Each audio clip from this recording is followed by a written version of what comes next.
He emerged from the stately calm of this military college to become a legend. He brought with him a reputation more for eccentricities than for brilliance. In time, though, his character showed through. His name came to bring fear to his enemies and comfort to his friends. That name was Thomas J. Jackson, but many called him Stonewall.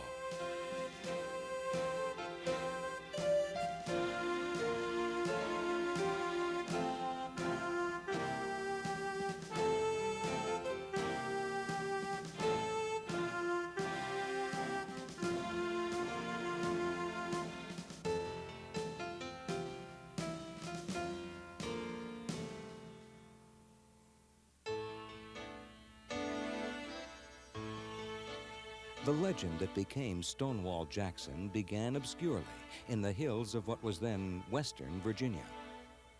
There, Thomas Jonathan Jackson was born in Clarksburg on January 21st, 1824. Western Virginia offered few amenities of high society, but the Jacksons moved in the community's best social circles. Unfortunately, his father's tragic death in 1826 and his mother's demise a few years later left young Tom an orphan at the age of 7. His uncle, Cummins Jackson, operated a nearby mill and assumed responsibility for raising his older brother's son. Hard-working, rigidly honest, courtly in manners, and shy, Jackson in many ways reflected rigorous mountain society.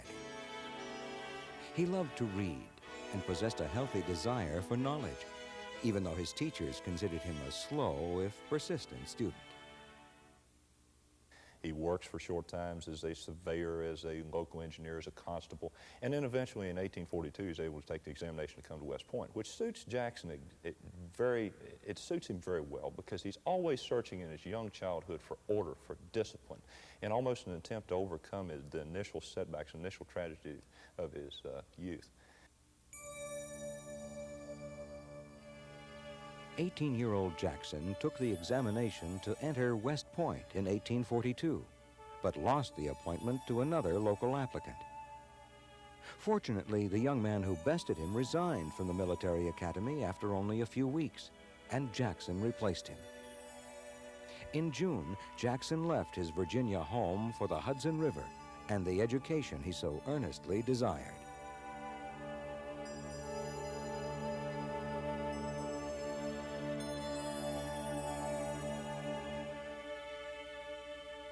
Jackson's first months at West Point proved a grueling ordeal.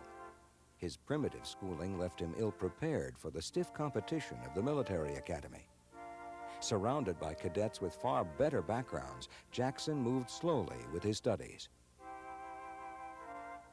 When he got to West Point, he was abysmally unprepared. He had to work very, very hard. He had to stay up late nights studying in front of coal-fired grills, ruined his eyes, but he got through. Many of his classmates at first found his unpolished ways laughable. Some sarcastically called him the General after Andrew Jackson. Eventually, they learned to admire Jackson's determination. "You may be whatever you resolve to be," he wrote in a notebook. And Jackson clearly resolved to better himself. Though he received his share of demerits, he doggedly pursued his studies. In time, his true character showed through. Beneath his awkward exterior, Jackson possessed a sense of humor and a caring personality. He came to know many fellow cadets he would encounter later in life, including George McClellan, George Pickett, and another unsophisticated Westerner, an Ohioan named Grant. Jackson's dedication paid off, and he dramatically improved his standing.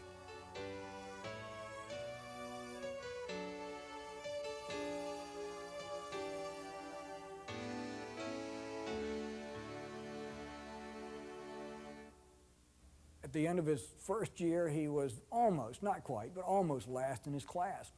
And when he finished at West Point, he ranked 17th.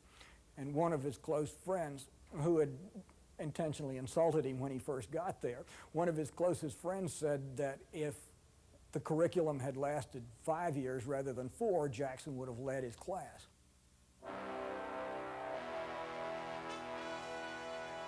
In 1846, a few weeks before Jackson received his diploma, the United States went to war with Mexico. Jackson followed and quickly discovered that war became him. He served with General Winfield Scott's forces as an artillery lieutenant and participated in Scott's campaign from Veracruz to Mexico City. Jackson fought with distinction, helping defeat Mexican General Santa Anna's army at Contreras and Churubusco. The highlight of his Mexican War career came on September 13, 1847, at the Battle of Chapultepec. There, outside Mexico City, Jackson commanded 2 guns in the fore of the entire American army. Amid staggering losses to his men and horses, Jackson persevered under heavy fire and carried the Mexican position. When the Americans captured Mexico City, Jackson's superiors hailed him as one of the heroes of the campaign.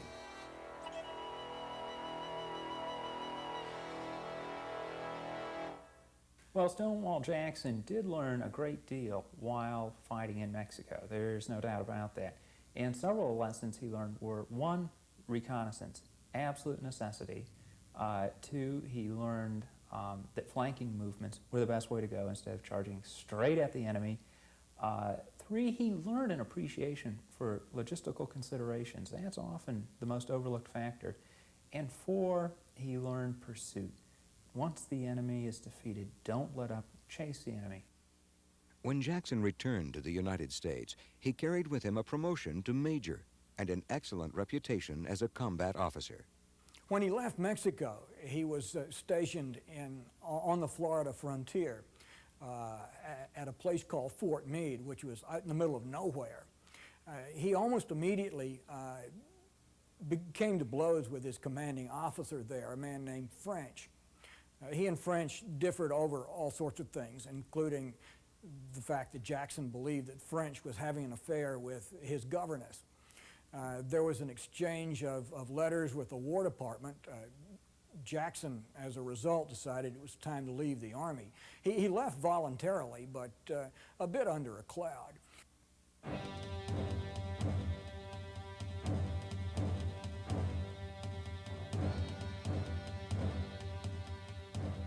In 1851, Jackson accepted a position as professor of artillery and natural philosophy, what we would call physics, at the Virginia Military Institute in Lexington. He was, by all accounts, an eccentric figure on campus and a demanding disciplinarian. He strictly punished any infraction of the rules. One enraged cadet, a victim of the major's punishment, tried to drop a piece of masonry off the roof of a building onto Jackson's head. The missile missed, and its intended target simply walked away, apparently oblivious to the attempt. On another occasion, a student spoke out in class without permission. Jackson reprimanded the cadet and expelled him from the classroom.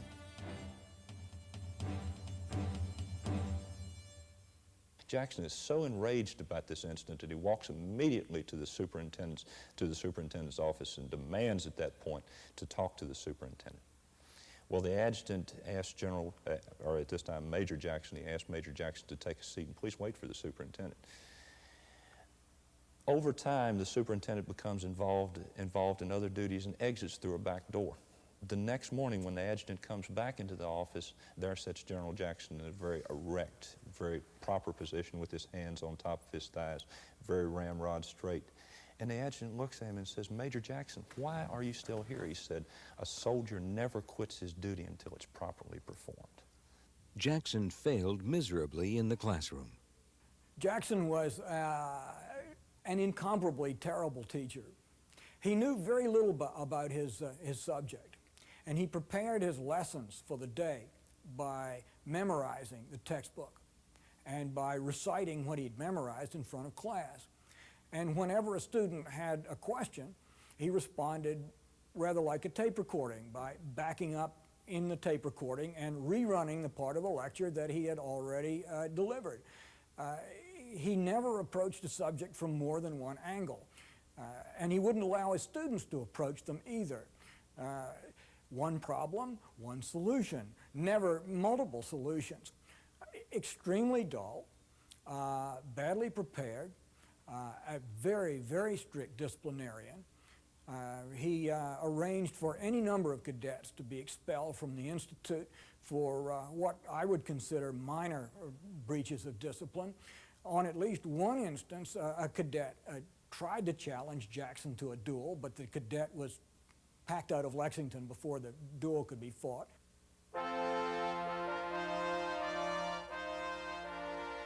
The peculiar professor gradually developed a social life in Lexington while cultivating a growing devotion to the Presbyterian Church and its religious philosophy. He married the daughter of the president of neighboring Washington College, where they lived on campus. Their brief marriage ended when she died during childbirth. The major continued to live at Washington College until he married his second wife, the daughter of a Presbyterian minister from North Carolina. The new couple purchased a house in Lexington where Jackson basked in a gentle domesticity he would never again experience.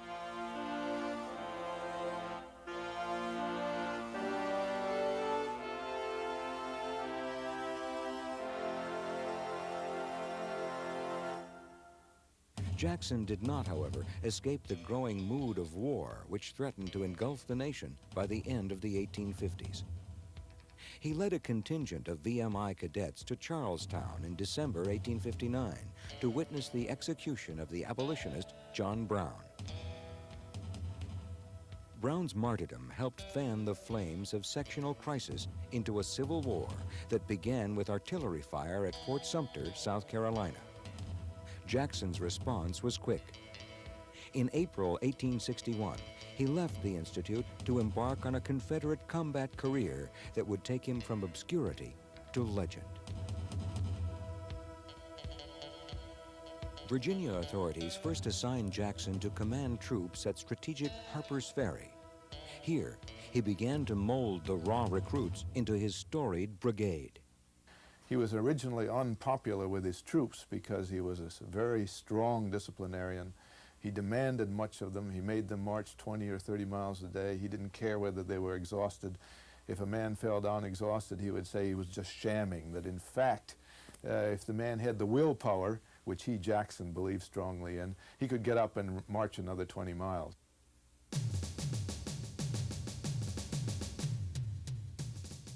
In July 1861, Jackson's men found an opportunity to prove themselves.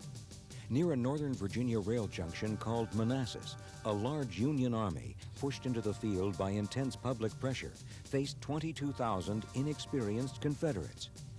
Additional Southern troops, including Jackson's Virginians, hurried to Manassas from the Shenandoah Valley. On July 21st, the Federals forded sluggish Bull Run and began to drive the Confederates from the field. At a fortuitous moment, Jackson's brigade appeared on key ground called Henry Hill. Jackson's presence reassured the retreating Graycoats, and his devastating counterattack turned defeat into victory.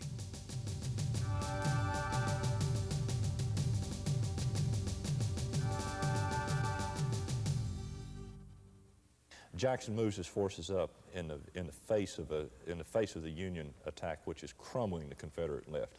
He moves them up onto a small crescent-shaped hill, just on the reverse side of the hill, to protect them from the enemy fire. He commandeers 26 cannon that are moving across the battlefield from the Confederate retreat and aligns them on the hill. And basically, he stands there, very cool, very calm under pressure, on top, sitting atop his horse. And as General B retires, he says, "General Jackson, they're pressing us. They have us beaten." And Jackson turns around and says, "Yes, but we'll stand steady and we'll give them the bayonet when they come to us." And B turns around, and his response is he rides to his troops and he says, "Gentlemen, there stands Jackson like a stone wall. Rally round the Virginian." And at that point, the forces of General B, who were in pell-mell retreat, return to the battlefield, and they stand steady beside Jackson's line. Some, however, disagree about the meaning of General Barnard Bee's comment. What some historians suspect that he meant was, there stands Jackson like a stone wall. Why doesn't he get up here and help us out? But war correspondents being what they are, the Southern newspapers picked up the phrase, "There stands Jackson like a stone wall," and treated it as a compliment. And as a result, Jackson became the South's first large-scale military hero.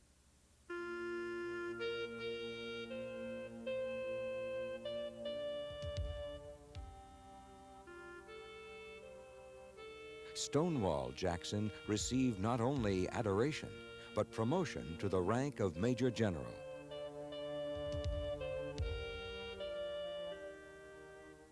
In the spring of 1862, Jackson added to his reputation with an incredible performance in a vast panoramic theater, the Shenandoah Valley. Using his intimate knowledge of the valley's geography, deception, and above all, speed, Jackson's so-called foot cavalry marched more than 350 miles in a baffling and highly successful 30-day campaign against 3 different Union armies. His forces won 5 battles, inflicted heavy losses on superior numbers of troops, captured large quantities of supplies, and tied up tens of thousands of Union soldiers. It was a stunning military achievement. Jackson's Valley campaign had broad strategic significance. The aggressive, unpredictable appearance of Stonewall's little army made the administration in Washington fear for the security of the capital. As a result, President Lincoln withheld reinforcements from General George McClellan, delaying that officer's campaign against Richmond via Virginia's peninsula.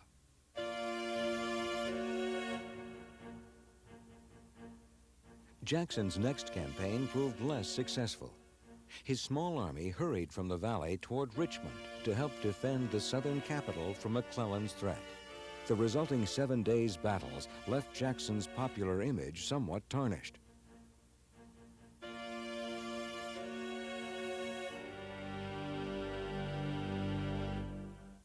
He and his men had been fighting and marching for 6 weeks in the valley, day and night. Jackson, who seemed to be a man who required more than an average amount of sleep, had gotten much less sleep during that period. He was mentally exhausted, he was physically exhausted, and at several times during the 7 days, he actually would fall asleep and take an unscheduled nap in the middle of the day. His men were exhausted, he was exhausted, and therefore he did not perform up to the reputation that he achieved in the valley when he appeared before Richmond. General Robert E. Lee and his Army of Northern Virginia managed to repulse the Federals and save Richmond, but at a tremendous cost in casualties and lost opportunities. Stonewall's performance contributed to these Confederate blunders.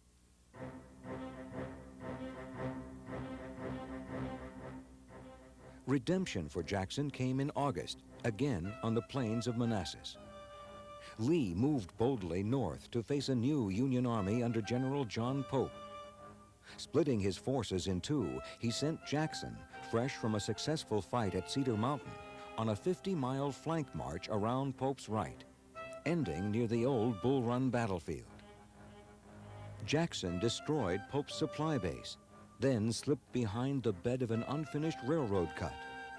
Pope launched repeated unsuccessful attacks against Stonewall's outnumbered corps, and then, on August 30th, fell victim to a devastating Confederate counterattack.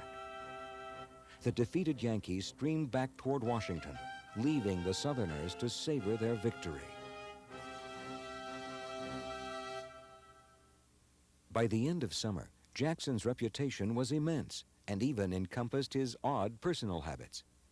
He was a man of many idiosyncrasies, especially about his health. He would suck on lemons because he thought that was the only healthy food. He would not eat pepper because he said it made his left leg ache. He would always hold one hand in the air because he thought it drained the blood out of the hand. It probably was true. He had actually had a finger shot off at First Manassas to do away with the pain. And his idiosyncrasies became famous and after a time made him somewhat lovable because of the stories that were told about him.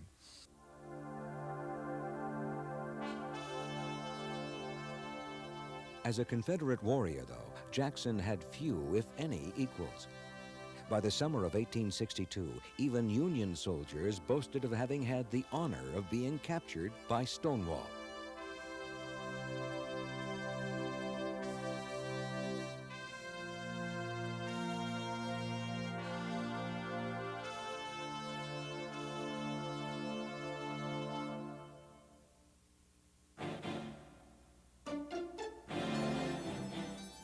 Lee followed his victory at 2nd Manassas with an offensive thrust across the Potomac River into Maryland. The Gray commander sent Jackson to recapture Harper's Ferry, once again in Union hands, and secure the Confederate supply line into the Shenandoah Valley. At dawn on September 15th, Jackson opened an artillery barrage on Harper's Ferry. The town fell quickly, and Jackson tallied another victory, capturing more than 12,000 Federal prisoners and thousands of arms, including some 70 pieces of artillery. It was a glorious day for the Confederates. The rest of the week was not. By an incredible stroke of luck, 2 Union soldiers found a discarded copy of Lee's campaign orders detailing the vulnerable positions of the divided Confederate Army. Lee anxiously attempted to reunite his forces before the Federals could strike. Jackson joined him near the village of Sharpsburg, Maryland, on the 16th, and drew a defensive line behind meandering Antietam Creek. The combat that followed on September 17th claimed more than 23,000 casualties, the bloodiest single day of the war. Jackson's men fought bravely near a little whitewashed church, but they could not achieve victory. The battle ended as a tactical draw, and 2 days later, Lee's army returned to Virginia.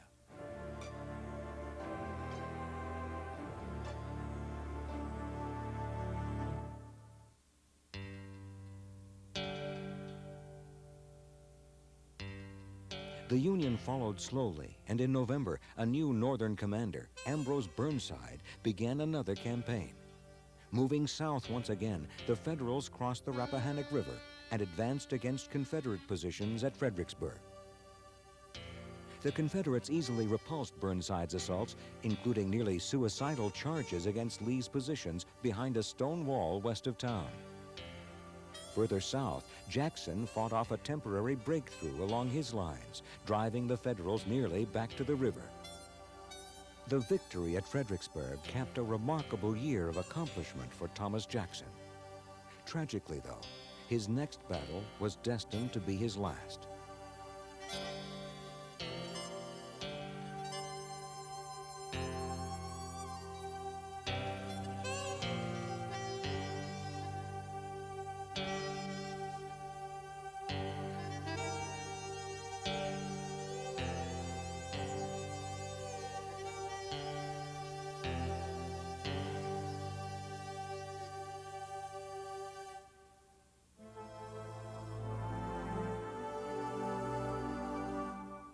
In the spring of 1863, the Northern Army, now under General Joseph Hooker, resumed the offensive in Virginia.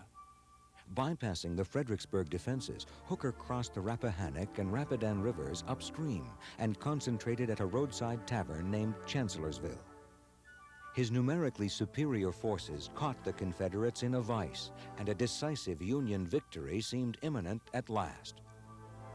On the evening of May 1st, Lee and Jackson met in a grove of pines near Chancellorsville to plot strategy.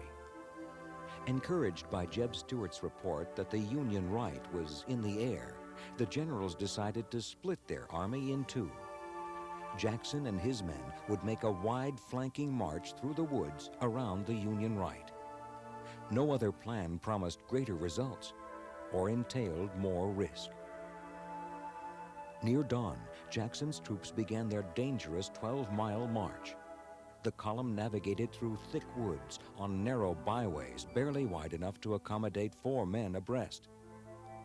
By late afternoon, Jackson deployed his force in wide battle lines opposite the unsuspecting Union flank. At 5 o'clock, the Confederates attacked. Skirmishers will move out with the long lines of men in butternut and gray behind them. The Union forces to the front, at least their senior officers unsuspecting. Soon, small game, deer, rabbits come in on the men of the 2 Union regiments that are facing these Confederate troops, mass moving toward them. It'll be over in a matter of moments. They'll strike the Union flank, and it'll be rolled up like a carpet. And the Confederate troops will push rapidly forward.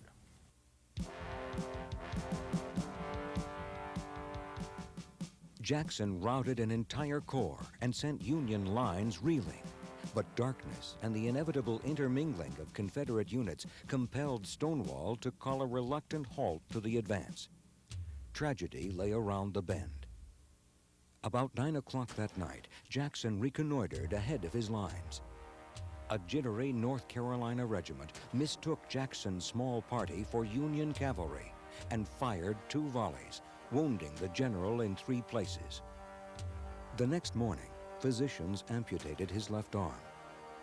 On May 4th, Jackson traveled 27 miles south by ambulance to the Chandler plantation at Guinea Station. The doctors originally expected a full recovery, but within days, they diagnosed pneumonia. The prayerful general began to fade.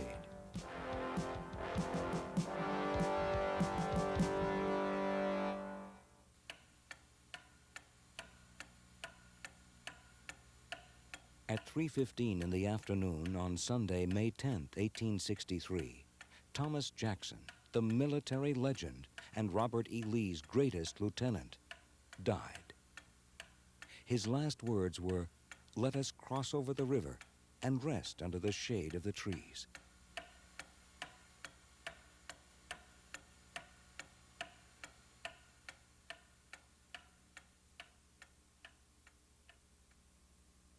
The question persists. Would the outcome of the war have changed if Jackson had lived? Stonewall Jackson was perhaps the best tactical commander that the Confederate Army had.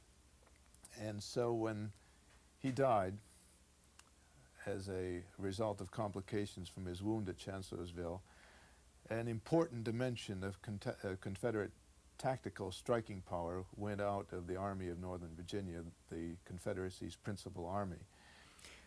In the long run, I suspect that Jackson's death had very little impact on the Confederate defeat. Historians tend to differ on this point, but I believe that the Confederacy was doomed from the beginning. Without a major victory early, or without European intervention, the Confederates simply didn't have the men or the materiel to win. And so in the long run, Jackson's death probably didn't change anything. In the short run, I think it probably did. I can easily imagine Jackson on the first day at Gettysburg taking Culp's Hill and overrunning the Union position, and the result would probably have been that there would have been no second and third days battles at Gettysburg. There would have been a major engagement somewhere in Pennsylvania, but it wouldn't have happened there. The persons of Southern proclivities will always say, if Jackson had only been with us at Gettysburg, if Jackson had only been with us at another battle, it would have all been different. But I do not think it would have been very much different, because, as Napoleon says, God fights on the side with the strongest battalions. And the North was beginning to develop good leadership, a leadership that would be equal to the Southerner leadership as the war progressed to its climax. The debate lives. So too does the legend of Stonewall Jackson.